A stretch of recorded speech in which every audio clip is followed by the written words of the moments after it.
He looked up from his glossy desk with that smirk he wore like a second suit and said, "You're just a secretary, not a strategist. Leave the thinking to people who are paid to do it." I stood there holding the printed report, the one that detailed exactly what was about to go wrong, and for a second I almost crumpled it in my fist. Almost. But I didn't. I nodded, said nothing, and walked out of his corner office with the thick glass walls and fake Italian art. Behind me, I heard him chuckle, as if brushing off someone like me was a sport. That was the day I stopped being loyal. That was the day I started documenting everything. Because the mistake he was about to make wasn't small. It wasn't a typo or a scheduling error or a forgotten birthday card. It was a deal that could sink the company's reputation, alienate its biggest client, and trigger a spiral even he couldn't buy his way out of. And I had warned him. Quietly. Clearly. Calmly. But he called me just a secretary. So I decided to show him exactly what a secretary can do when she has nothing left to lose and everything to prove. My name is Delaney Price, and I am 28 years old. For 6 years, I worked as the executive assistant to the chief executive officer of a high-profile tech firm known more for its arrogance than innovation. I scheduled his flights, organized his deals, calmed his clients, and sometimes even rewrote his speeches when the PR team failed to make him sound human. I knew where the cracks were even before they formed. I never asked for praise, just a little recognition. But to him, I was invisible unless he needed coffee or a signature on a birthday card he didn't mean. When I tried to warn him about a catastrophic oversight in a contract, he laughed me off in front of the boardroom. That day, I realized my silence had made him powerful. So I stopped being silent. He made one mistake. I gave him every chance to fix it. When he refused, I made sure it would cost him everything. I never wanted power. I never dreamed of corner offices or stock options or having my name on the side of a building. All I ever wanted was to be respected for doing a job well. I started at that company when I was 22. Fresh out of college, with a degree no one cared about and heels that blistered my feet by noon. The CEO's name was Nathan Kingsley, a man whose face was in every business magazine, but whose personality was better suited to a courtroom. He was brilliant, they said. Visionary. Ruthless. And in my first week, I saw why. He walked past interns like they were furniture and corrected executives in front of their clients. He believed he was always the smartest man in the room, and most of the time, he probably was. But he didn't know how to listen. That's where I came in.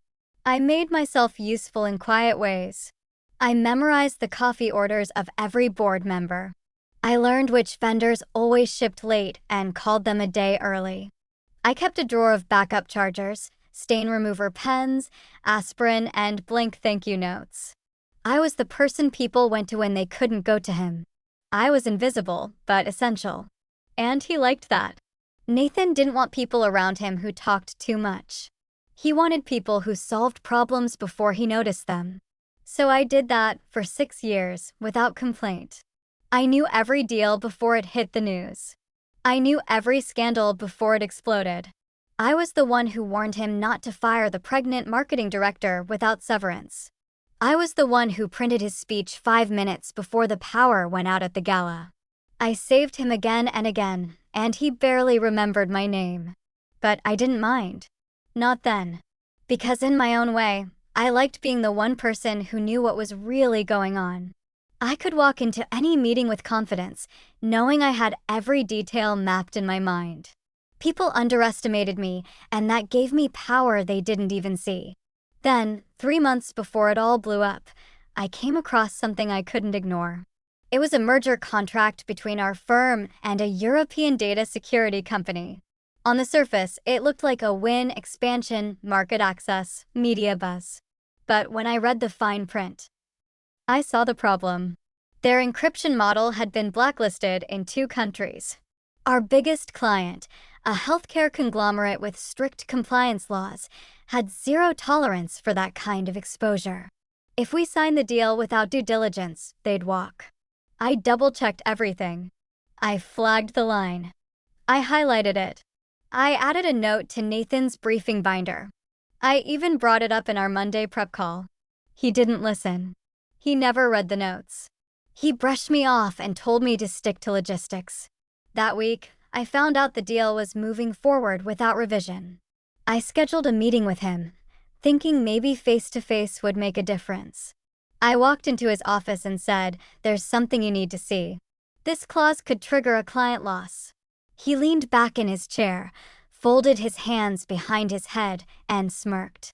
Then he said it. "You're just a secretary, Delaney. Let me worry about strategy." That sentence stayed with me like a stain I couldn't wash out. I stood there for a moment, frozen in disbelief. After everything I had done, he saw me as nothing more than a body at a desk. I left his office without another word. I sat at mine and stared at the blinking cursor of the email I had drafted, ready to send to the legal team, to the compliance officer, to the board. And then I didn't send it. Not yet. That was the day I started documenting everything. Every call, every message, every meeting where he signed without reading. I saved versions of documents. I tracked changes. I built a private archive of proof that I had warned him and that he had ignored me. I didn't know yet what I'd do with it, but I knew I wasn't going to be invisible anymore. It started with a whisper and ended with a headline. 3 weeks after I tried to warn Nathan, the healthcare conglomerate sent a formal letter expressing concern about our partnership with the European firm. I found out about it before he did because the client's executive assistant had forwarded it to me directly. She wrote, "Thought you'd want to know, looks serious." I opened the PDF and felt my stomach twist. They weren't just concerned. They were pulling their account. 10 years of partnership, gone in 4 paragraphs. I printed the letter, slipped it into a red folder, and placed it on Nathan's desk before he arrived. By noon, he had read it. By 1, the board had called an emergency meeting. And by 3, everyone was asking who had vetted the deal. That's when the blame started. Nathan blamed the legal team. The legal team said they'd flagged it. The legal team blamed operations. Operations blamed compliance. But no one looked at me. Not yet. I stayed quiet. I answered emails. I booked flights. I let the fire spread like dry brush in summer heat. That night, Nathan came out of his office pale and furious. "How could this happen?" he muttered, not to me, but to himself. I watched him slam his door shut again and knew he still hadn't remembered our conversation. The next day, I started forwarding the emails. I sent the red-line documents to our internal archive with a confidential tag. I flagged the board liaison in a message and said, "For your records, timeline attached." No opinions. No accusations. Just facts. The fallout was immediate. News leaked to industry blogs. Stock dipped. Our remaining clients began calling with questions. The PR team scrambled for a narrative. Nathan issued a statement blaming miscommunication and internal review failure. He never said my name. Not even once. But people started whispering. People started asking. Then one afternoon, I was walking past the second-floor conference room when I heard my name through the door. I stopped. "Delaney brought it up," a voice said. "Are you sure?" Another voice replied, "I saw the note." It was flagged in her version. Kingsley ignored it. That was the moment the tide shifted. The next week, 2 board members reached out separately. Not officially. Just coffee invitations. Curious questions. They wanted to understand what I knew. I brought printed files and answered everything plainly. I showed them my timeline. I let them see that I had done my part. I never said he was incompetent. I didn't have to. The paper trail spoke for itself. After that, I knew it wasn't a matter of if he would fall. It was when. So I made sure I would not go down with him. I updated my resume quietly. I reached out to a headhunter discreetly. I started preparing for the aftershock. And when it came, I would be ready not just to survive it, but to walk away with more than they ever imagined. The first official crack came in the form of a calendar invite. It was from Human Resources, marked private, and scheduled in a neutral third-floor conference room. I accepted it without hesitation. I already knew what it was about. When I walked in, 2 HR representatives were waiting with polite smiles and blank notepads. They asked me if I was aware of the compliance breach tied to the merger. I said yes. They asked if I had documented any internal communication surrounding the deal. I said yes again. They asked if I would be willing to submit those records formally. I looked them both in the eyes and said, I already have. I slid a sealed folder across the table, labeled with the dates and my initials. One of them opened it, scanned the top page, and nodded slowly. You flagged this clause, she said. Correct, I answered. The second representative leaned forward. And how did the CEO respond? I paused. Not dramatically, just long enough to feel real. He told me I was just a secretary, that I should let him worry about strategy. Neither woman spoke for a moment. Then one of them quietly said, thank you. When I returned to my desk, the air around me had changed. People glanced up as I walked by. Some avoided my eyes. Others gave me nods I hadn't seen before, small acknowledgments that I was no longer invisible. By Friday, a new directive came down from the board. A third-party audit would begin immediately. I was instructed to assist the auditors directly. Nathan did not speak to me once that entire week. He passed my desk 3 times without a word, without a glance. But his jaw was tighter, his steps faster. He knew.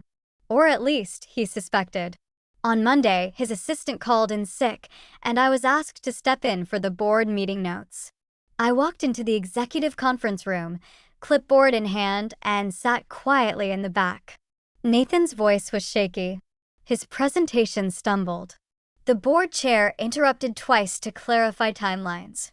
Then one member turned to me and asked, do you have the original memo regarding the encryption clause? I nodded and passed it forward. Nathan's face turned gray. His fingers twitched. But he said nothing, because he couldn't. The memo was time-stamped, signed, and already logged in the internal archive. There was no way to bury it. That evening, I received an email from the board requesting a private conversation. Just me. No HR. No Nathan. No middlemen. I wore my best blazer, brought a fresh set of documents, and sat across from them like someone who had never been just a secretary. I told them the truth, calm, detailed, and backed with evidence. I never raised my voice. I never pointed fingers. I simply let the story tell itself. And when they asked what I wanted moving forward, I smiled and said, respect. 2 days after my meeting with the board, Nathan was removed from all public-facing communications. His name was taken off the press statements, his profile removed from the website's leadership page, and a quiet internal announcement stated he would be taking a temporary leave of absence. No one used the word suspension, but everyone understood what it meant. In the elevator, people whispered. In the break room, conversations stopped when I walked in. Some smiled at me now, not the forced politeness I had grown used to, but a look of something closer to respect. For the first time in 6 years, I felt seen. But I wasn't finished. While Nathan's empire crumbled around him, I focused on what came next. The board had asked me what I wanted, and I hadn't given them the full answer yet. So I scheduled a private appointment with the chairwoman. Her name was Mariana, and she had once shaken my hand at a holiday party without ever remembering it. Now she looked at me as if seeing me for the first time. I walked into her office with a proposal. Not for a promotion. Not for an apology. For a new position entirely. Director of Executive Operations, a hybrid role that combined oversight of assistant staff, internal compliance communications, and procedural review for all executive contracts. A role that would prevent exactly what had just happened. I showed her a draft outline. I showed her how much money had been lost in one bad deal and how much more could be saved with someone in my position. She sat back, skimmed the documents, and nodded slowly. "This is bold," she said. I smiled. So was ignoring the secretary. She didn't laugh, but her eyes softened. "Let me bring this to the rest of the board," she said. "You'll hear from me soon." The following week, I was invited to a full board session. Not as an assistant. As a guest. Mariana introduced me and explained the proposal. The board reviewed my materials in silence, asked a few technical questions, then thanked me for my time. I left the room without expectation, but not without hope. That evening, as I packed up my things, I received an email marked confidential. It was from Mariana. Subject line, approved. I read the message twice before I allowed myself to smile. Effective immediately, I would begin designing the framework for the new role. I would choose my own team. I would report directly to the board. The next day, Nathan returned to the office briefly to collect personal items. He didn't look at me. I stood by the reception area as he passed, clipboard in hand, calm and professional. His steps were heavy, his eyes tired. He no longer smirked. And I no longer cared. Because in the end, he was right about one thing. I had been just a secretary. But that was before he taught me how powerful silence could become when it ends. My first act in the new role was to create something I had always wished existed: a secure, anonymous channel for staff to report concerns, contract errors, and unethical behavior without fear of dismissal or humiliation. I called it the Second Voice program. Within the first 2 weeks, I received 23 submissions, most of them detailing small oversights that could have ballooned into disasters if ignored. I categorized them, addressed them, and sent quiet thank you notes to every sender. Word spread fast. People started to feel safer.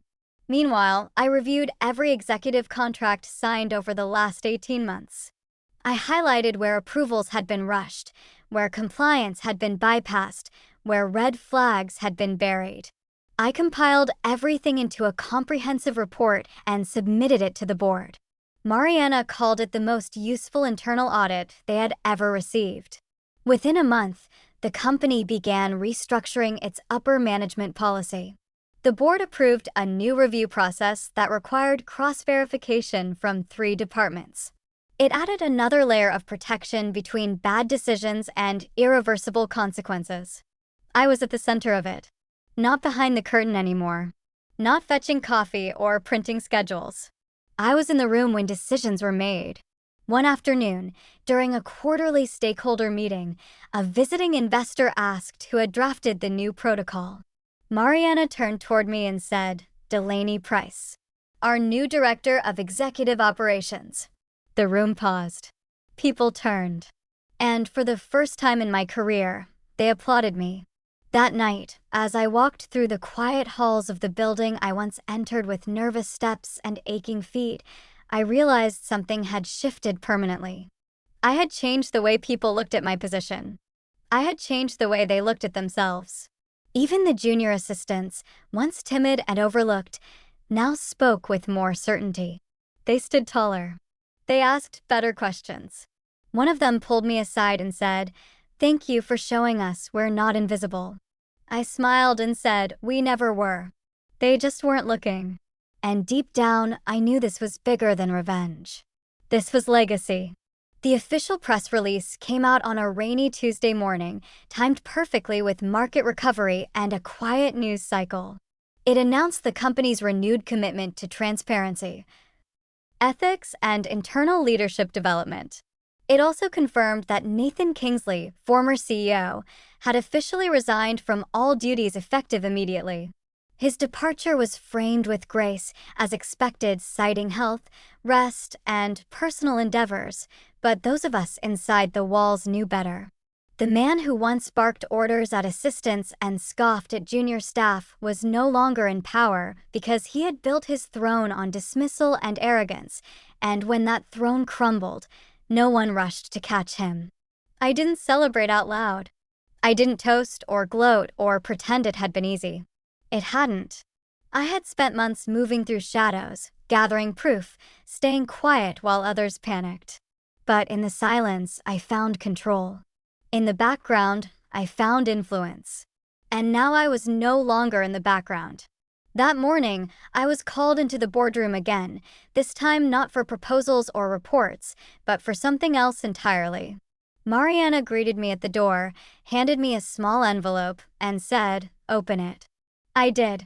Inside was a contract permanent, with executive status, a salary that doubled what I once made, full voting rights on operational decisions, and a private office on the top floor. I blinked once, then twice, then looked at her. She smiled. "You earned this." I nodded, unable to find words for a moment, and finally said, "Thank you, not just for this, but for listening." She replied, "The company nearly fell because we didn't." As I walked out, the weight of that statement sank in. Listening was what had saved them. Listening was what I had done from the very beginning. All I ever wanted was to be heard. Now I was. That week, I moved into my new office. It wasn't as large as Nathan's had been, but it had something better: respect. People knocked before entering. They addressed me with care. And when decisions were made, they looked to me for insight, not errands. On my first full day, I held a meeting with the assistant team. I told them their voices mattered.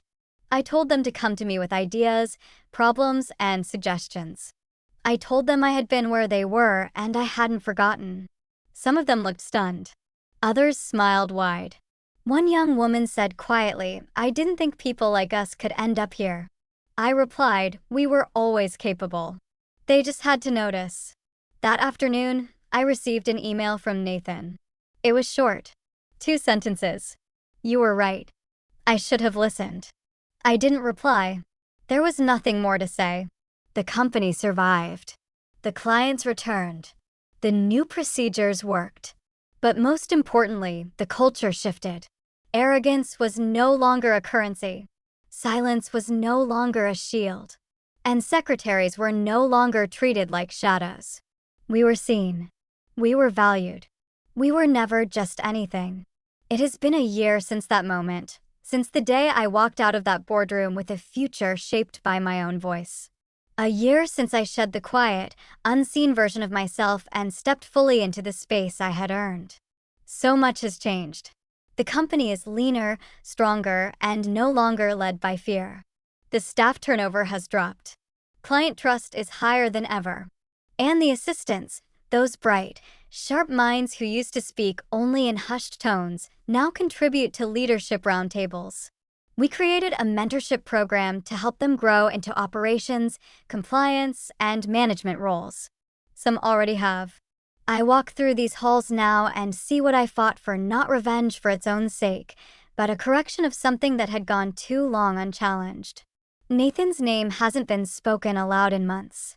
His departure was absorbed into the rhythm of time, a cautionary tale that no one dares repeat. I sometimes wonder where he is, whether he ever thinks about the moment he called me just a secretary. Whether he realizes that his greatest mistake wasn't the merger or the clause or even the fallout. It was underestimating the person who cared enough to speak up. I never wanted to destroy him. I wanted to save what he was too arrogant to protect. And when he refused to listen, I saved it anyway, without him. I still keep that first memo, the one he ignored, framed in my office. Not out of bitterness, but as a reminder. One voice can change everything. One dismissed warning can become the foundation of something better. Now, when new hires ask me how I got here, I tell them the truth. I didn't climb over others. I didn't shout or demand or betray. I observed. I prepared. I spoke when it mattered. And when they didn't listen, I made sure they would never forget what it cost them. Not because I wanted to be feared, but because I had earned the right to be heard. And I would never be just anything again.